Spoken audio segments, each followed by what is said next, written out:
Hey everyone, it's your girl Miss Solomon from thedatingtruth.com. Don't forget to subscribe to this channel up above. You can also follow me on Twitter at thedatingtruth. Now today I wanted to make a video about the art of conversation.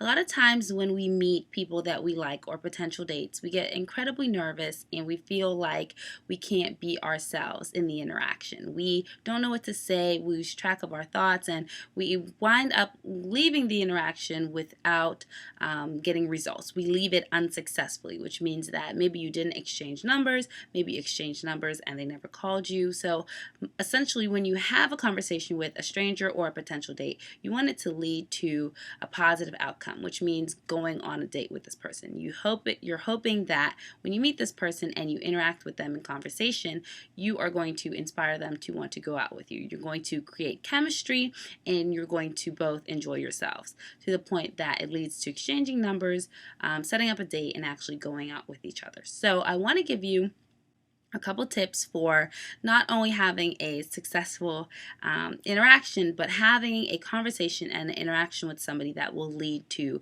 a date. Now, I understand that having a conversation with a potential date is probably the most important step to actually getting the date.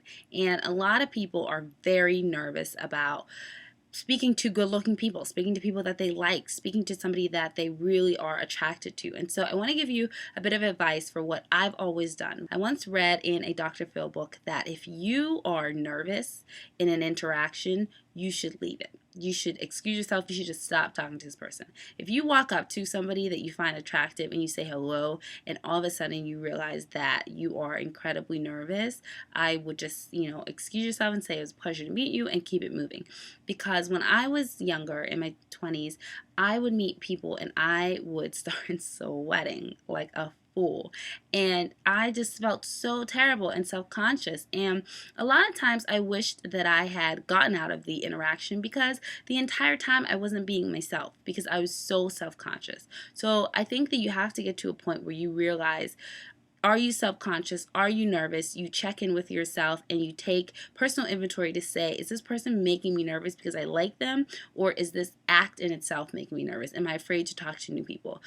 Try to figure out what it is that you need to resolve when it comes to interacting with people, because from that step forward, you can have confidence. You can move on. You can say, you know what, I'm no longer afraid to speak to people that I'm attracted to. In my instance, I was very intimidated by good-looking men, and so I got incredibly nervous when I was around them, and I've learned over the years how to resolve that issue. But I think that it took me actually just being like, you know what, if you're making me that nervous, if I'm so insecure about the fact that I'm sweating bullets, I'm never going to make it through this interaction. So I just left it alone. So the first thing you want to do is kind of be aware of your surroundings. Obviously, if somebody's sitting by themselves at a bar, it's easy to engage them, but you really want to be aware of someone's availability. Is it a good time to approach? Is it a proper time to approach? Will they be accepting of your engagement, of this interaction? That's the first thing that you want to observe, because a lot of times, people are not put off by the person. And obviously, if you're incredibly attractive, someone will carry on a conversation with you no matter what. But let's just say that you are a confident person, maybe not the best looking, or maybe not someone's assumed type.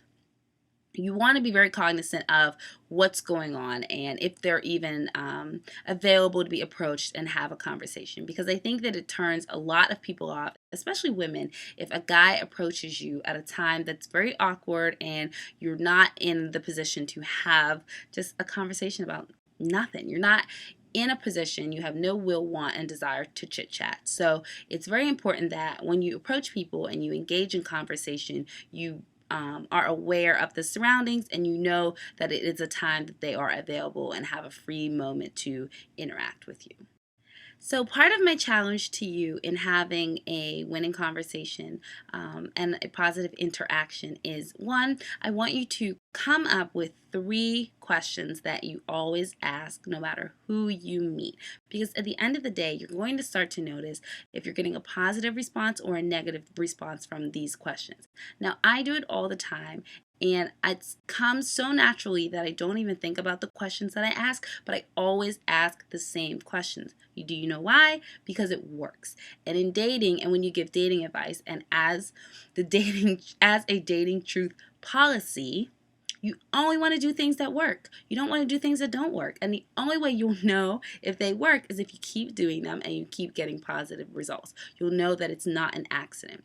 So I want you to come up with at least 3 questions that you ask every single potential date that you meet. And these questions should lead to you getting their phone number. And once you get their phone number or exchange phone numbers, it should lead to them calling you or vice versa, and it should lead to setting up a date.